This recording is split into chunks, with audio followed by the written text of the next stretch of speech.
सामने में आ गया और अपने दोनों हाथों से नरम रेत का गड़ा बनाने लगा, गड़ा बनाने लगा। गड़ा इतना बना दिया, मुझे ये ख्याल हो गया कि मेरी बच्ची इसके अंदर दफन हो सकती है। और मैं जब गड़ा बनाने के लिए जब मैं अंदर उतरा और मेरे सर और मेरी दाढ़ी के अंदर वो रेत भरने लगी, तो मासूम बच्ची कहने लगी, बाबू जान इतने मेहनत क्यों करते हैं?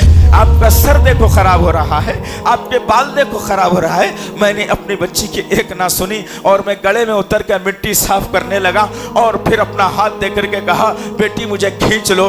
जब बेटी ने मासूम सा हाथ दिया, वो शख्स कहता है अल्लाह के नबी के सामने मैंने अपना हाथ उस बच्ची के हाथ में दिया, वो तो मुझे नहीं खींच सकती थी। मैंने झटके से बच्ची को जो है ना गले के अंदर डाल दिया और फराटे मारकर बाहर निकल कर दोनों हाथों से मिट्टी बराबर कर दी। मेरी बच्ची हाथें उठा उठा कर पुकार रही थी, अब्बू जान ऐसा ना करो। मैंने अपनी जिंदा बेटी को जमीन के अंदर दफन कर दिया। इस्लाम से पहले एक औरत का मुकाम मर्तबा क्या था, और इस्लाम जब आ गया तो एक औरत का मुकाम और मर्तबा इस्लाम ने क्या बताया। सुभान अल्लाह व बिहम्दिही। इस्लाम एक ऐसा मजहब है जो औरत की हिफाजत चाहता है, उसकी निगाहों की हिफाजत, उसके कानों की हिफाजत, उसकी आंखों की हिफाजत, उसके जबान की हिफाजत, उसके शर्मगाह की हिफाजत चाहता है। इस्लाम से पहले की बात थी, इस्लाम से उस वक्त की पहले की बात थी जब अभी नबी को मबूस नहीं किया गया था, अभी नबुवत नहीं मिली थी, अभी लोग हवाओं का, आगों का, पत्थरों का, मूर्तियों की परस्तिश किया करते थे। ऐसे माहौल में औरतों की जो तरबियत की गई थी, औरतों का जो माहौल बनाया गया था, एक आदमी अल्लाह के नबी सल्लल्लाहु अलैहि वसल्लम के खिदमत अक़दस में आता है और इस्लाम कबूल कर लेता है। कहता है कि मोहम्मद सल्लल्लाहु अलैहि वसल्लम आपने जो बातें बताई है वो बातें बड़ी कारामद है, अभी अभी इस्लाम कबूल करता हो। हाथ को आगे बढ़ाया, कलमा पढ़ा, ला इलाहा इल्लल्लाह मोहम्मद रसूलुल्लाह, ईमान वाला बन गया। ईमान वाला बनना था, थोड़ी ही देर के बाद उसके ज़मीर ने आवाज़ दी, उसके ज़मीर ने उसे झिझोड़ा और अपने माजी के वाक़यात को वह याद करके अल्लाह के नबी सल्लल्लाहु अलैहि वसल्लम के सामने रो पड़ता है।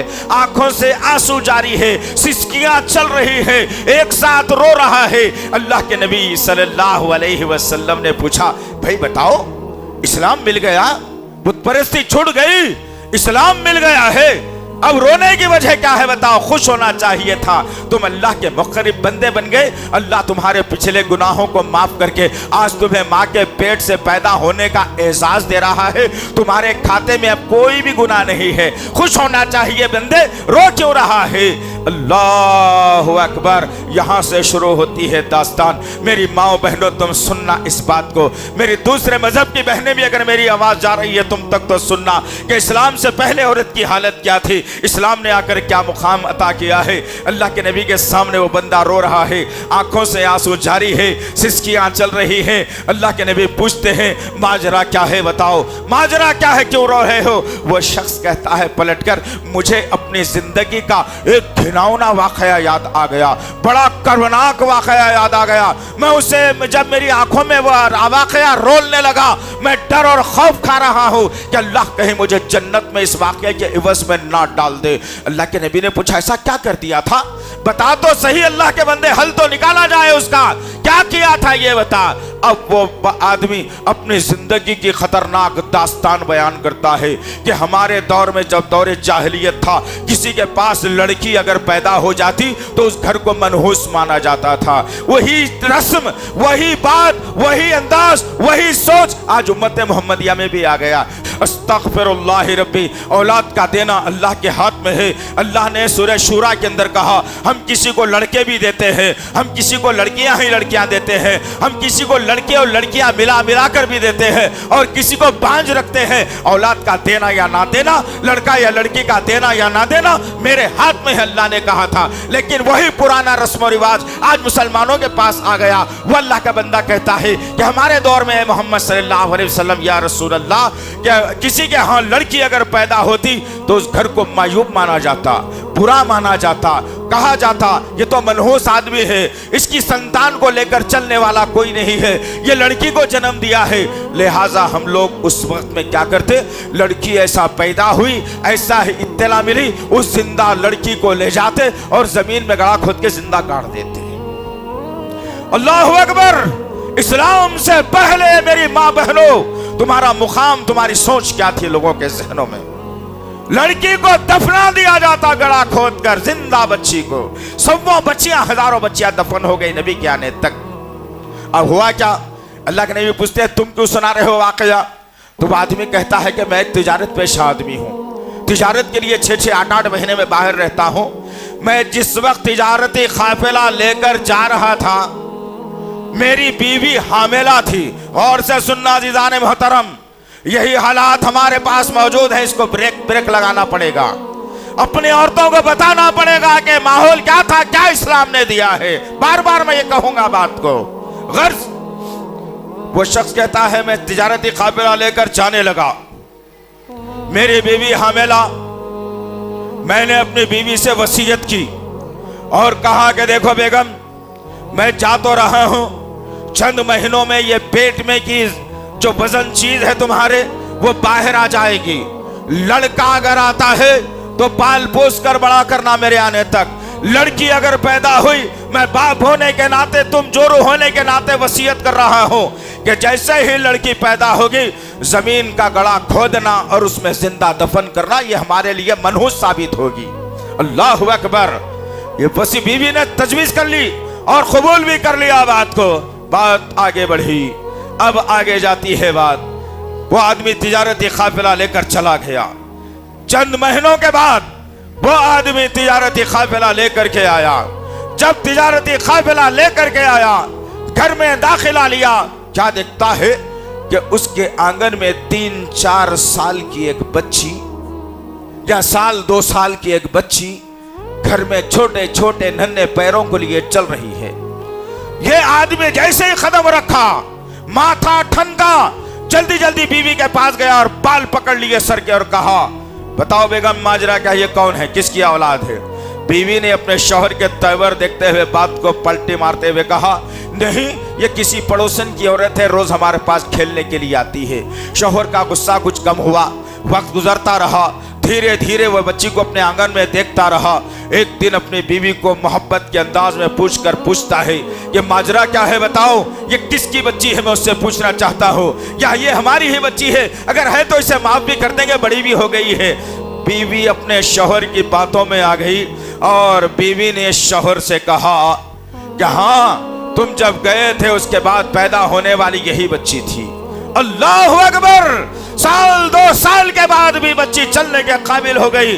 बाप का माथे पर पसीना आना हुआ और आंखें सुर्ख हो गई। अपने गुस्से को दबाते हुए शख्स कहता है कि मैं अपने गुस्से पर कंट्रोल कर लिया। अपनी बीवी से कहा कि तुमको पता है यहाँ से कुछ दूर के फासले पर एक मेला या जातरा लगी हुई है, मैं अपनी बच्ची को ले जाकर कुछ खिलौने दिला करके लाता हूँ। बीवी भी समझ गई कि अब शौहर बेटी को पसंद कर रहा है, शौहर अपनी बच्ची को पसंद कर रहा है। माँ ने अपनी बच्ची को उसके हवाले कर दिया बाप के। बाप की उंगली को पकड़ा हुआ नन्हा सा हाथ धीरे धीरे कशा ब कशा मौत के गड़े के तरफ बच्ची जा रही है, लेकिन उस बच्ची को क्या मालूम कि मैं मौत के तरफ जा रही हूँ। बाप की उंगली पकड़े बच्ची जा रही है, रास्ता गुजर रहा है, आबादी खत्म हो गई, रेत का मैदान लग गया। अब वो आदमी कहता है कि मैं रेत के मैदान में उस बच्ची को खड़ा किया, इधर उधर दूर तक देखने लगा, कोई इंसान आने जाने वाला नहीं है। मैंने अपनी बच्ची से कहा बेटी यहाँ बैठो, मैं अभी आता हूँ। सामने में आ गया और अपने दोनों हाथों से नरम रेत का गड़ा बनाने लगा, गड़ा बनाने लगा। गड़ा इतना बना दिया मुझे यकीन हो गया कि मेरी बच्ची इसके अंदर दफन हो सकती है। और मैं जब गड़ा बनाने के लिए जब मैं अंदर उतरा और मेरे सर और मेरी दाढ़ी के अंदर वो रेत भरने लगी, तो मासूम बच्ची कहने लगी बापू जान इतनी मेहनत क्यों करते हैं? आपका सर देखो खराब हो रहा है, आपके बाल देखो खराब हो रहा है। मैंने अपनी बच्ची की एक ना सुनी और मैं गले में उतर कर मिट्टी साफ करने लगा और फिर अपना हाथ दे करके कहा, बेटी मुझे खींच लो। जब बेटी ने मासूम सा हाथ दिया, वो शख्स कहता है अल्लाह के नबी के सामने मैंने अपना हाथ उस बच्ची के हाथ में दिया, वो तो मुझे नहीं खींच सकती थी। मैंने झटके से बच्ची को जो है ना गले के अंदर डाल दिया और फराटे मारकर बाहर निकलकर दोनों हाथों से मिट्टी बराबर कर दी। मेरी बच्ची हाथें उठा उठा कर पुकार रही थी, अब्बू जान ऐसा ना करो। मैंने अपनी जिंदा बेटी को जमीन के अंदर दफन कर दिया। अल्लाह के नबी सल्लल्लाहु अलैहि वसल्लम इस वाक़े को सुनकर उनकी आंखों में आंसू आकर कहते हैं, बस कर रहे शख्स, आगे मुझे कुछ ना सुगा, मेरे दिल को तकलीफ होती है। अल्लाह अकबर। जरा गौर करो अजीज़ान मोहतरम, इस्लाम से पहले औरतों का मुकाम क्या था? मनहूस माना जाता था, जमीन में दफन कर दिया जाता था, बाजारों में बेचा जाता था, बरहना तवाफ किया कराया जाता था, उन्हें नचा नचा कर दादे तहसीन हासिल की जाती थी, उनके जिस्मों से खेला जाता था। इस्लाम जब नहीं था, औरतों का ये मुकाम था, ये बदनसीबी उनका मुकद्दर बना दी गई थी। लेकिन जब इस्लाम आया तो अल्लाह वहदहू ला शरीका लहू ने मुकम्मल एक सूरत तो निसा के नाम से औरतों के नाम करके रख दिया और कहा औरतों का वो मुकाम नहीं रहेगा जो पहले था। अब औरतों को वो बराबरी का मुकाम दिया जाने वाला है। मर्द भी सदका खैरात करेगा, औरतें भी सदका खैरात करेंगी। मर्द भी अल्लाह का जिक्र करेगा, औरतें भी अल्लाह का जिक्र करेंगी। मर्द भी जो है ना इबादत करेगा, औरतें भी इबादत करेंगी। मर्द भी रोजे रखेगा, औरतें भी रोजे रखेगी। मर्द भी कुरान पढ़ेगा, औरतें भी कुरान पढ़ेगी। ये मसावात का सबक देकर इस्लाम ने औरत के मिजाज और मुकाम को इतना बुलंद कर दिया, इतना बुलंद कर दिया, इतना बुलंद कर दिया कि इस्लाम की चाशनी और इस्लाम के परचम को बुलंद रखने के लिए इस सरजमीन के ऊपर इस्लाम की चाहत में, अल्लाह की खुशनुदी के लिए, नबी की मोहब्बत में एक औरत ने सबसे पहले शहीद का लक़ब इख्तियार किया।